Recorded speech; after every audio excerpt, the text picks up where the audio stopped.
and speak to you today. When Thatcher came to power, and don't make no mistake, a lot of women voted for her, and everybody thought things were going to be a lot different because this woman was coming to power. Anyway, she started with the steel workers and ripped the heart of the steel industry, and she was intent on smashing the trade union movement. Then she thought, right, I'm going to tackle the miners. I've done the steel workers, but I know now that she didn't count on the women of the mining communities. When Thatcher took the money off the lads that didn't work and off the families, she thought, I've got them now. But she didn't. The women got together, got organised soup kitchens. She thought that she was going to starve the men back to work. But she hadn't counted on the women getting organised like we did. We organised, we got women in our village who'd never ever been out of the village, going to London, speaking, collecting money, cooking in a soup kitchen. And we, women in the mining industry, and I'm proud to be one of them, we all worked together, and look what we achieved. We started a movement called National Women Against Pit Closures, and this movement goes on today. Not only did we work in the soup kitchens, when the miners were getting arrested on picket lines and that and couldn't go back to the mine, we thought, right, we'll go to the mine, we'll picket, they can't sack us, we don't work there. And I went to a picket in Nottinghamshire, and there were 30 on us, and this policeman came and he said, oh my God, he says, I'd rather have 200 men than 30 women. He says, they don't do as they're told. I says, well, you can't sack us. But the most horrific moment of my time in the miners' strike was the day I was arrested. It was horrendous. If you would have told me what was going to happen to me, I wouldn't have believed you. I'd read newspapers about people doing things and getting arrested and thrown into jail and that, and I thought, they've got to have done something wrong. Surely police can't do that. But I'll tell you, that morning, I honestly did not do nothing wrong. And they arrested 4 of us and took us in the police van and took us to Hucknall police station. We got to the police station and they put us in a dock compound to start with, and it was raining, and then they took me out of the dock compound, I was the first one out, and took me into a small room. And I thought, there was a bath, a bench and a policewoman. And I thought, what she brought me in here for? What's happening? So she said to me, come on, get undressed. I said, you what, I'm not dirty, I got bath this morning. Honestly, and that policewoman said to me, come on, get undressed. So I got undressed. And I looked at her. I says, do you know I'm old enough to be your mother? She says, I'm only doing my job.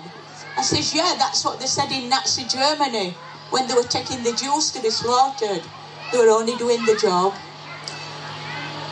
And looking back on this strike, I've got to say this, I don't regret a moment. Because when I look round my community and see what's happened to it, like you'll look round yours, I think at least I and a lot more people did try and prevent this happening. And when Thatcher talks about the enemy within, there's only one enemy within, and that's Thatcher. With thousands of years of coal beneath our feet, and we're bankrupt. And that is with Thatcher smashing all the trade union. She's to blame for this, not the miners. Anyway, today I've come here and I've looked round and I've seen lads I hadn't seen for 25 years. It's been lovely. and especially seeing Leslie, because Leslie was the victim of Orgreave, and Leslie was very, very brave at Orgreave, and I'm proud that she's here today. Anyway, I'm going to hand you over to Betty now, and she can probably tell you a little bit more, because Betty was beat up on the picket line and had her leg broken. And me and Betty, we were partners in crime. We went all over in the strike. So I'm going to introduce you to Betty Coke.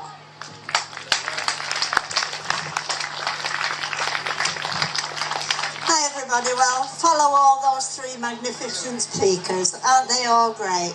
And they're from our mining communities, and I'm so very, very proud of today and all of you that have turned up today.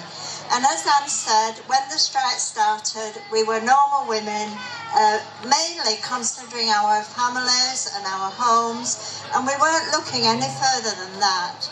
In 72 and 74, my husband was a flying picket, and I was left at home with the kids, and I was always crying because I was so depressed, so cold and so hungry. So when 84 came along, I determined I'm not going to sit and cry, I'm going to be part and parcel of this action. And so I moved out of a traditional role. I moved out of the home role into a soup kitchen, still nurturing families. But then that wasn't enough, and as Anne said, we went on picket lines, we went all over the country, and we went all over the world speaking. And during that time, all of us got an education that nobody could have given us, choose where we went in the world, whether we went to Oxford or Cambridge or wherever. But after the strike, I suddenly realised that I'm not as thick as everybody said I was. If I asked a question, people used to say, it's no use explaining to you, you'll not understand. And so with the backing of the women and their support, I went to university and I got a degree. Wow! Where has it got me? Back in a mining community, back with the people that I'm so proud of. I'm so proud of my coal mining heritage, all my family being coal miners. My father-in-law, who I never met, had been killed at North Galba Colliery 2 years before I was married. My son was killed last year at Killingly Colliery. He paid the ultimate sacrifice for coal. But that won't stop me fighting for our coal mining communities. It won't stop me agitating for reopening of coal mines. And today I'm doing this for the coal mining communities, but most of all, I'm doing it for him. Thank you.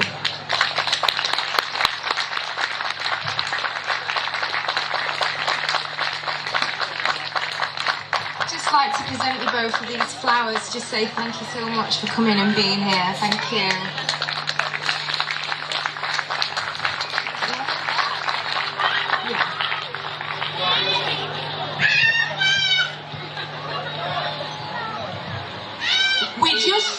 We just would like to sing you this song of the women.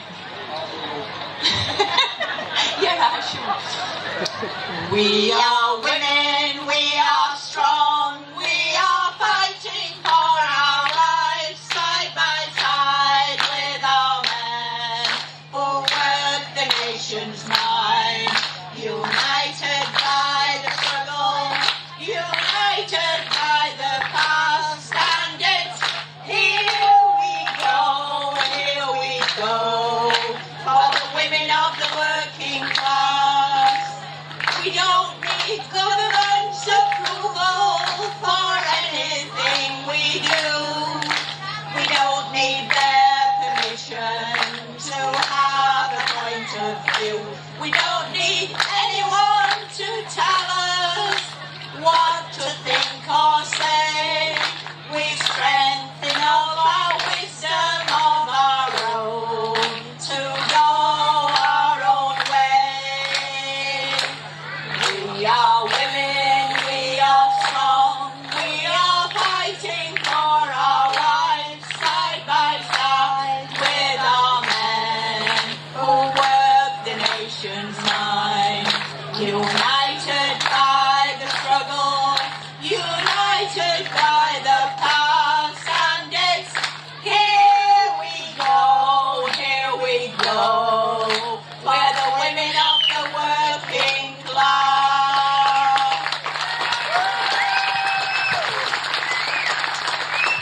Wow, thank you, I've got goosebumps.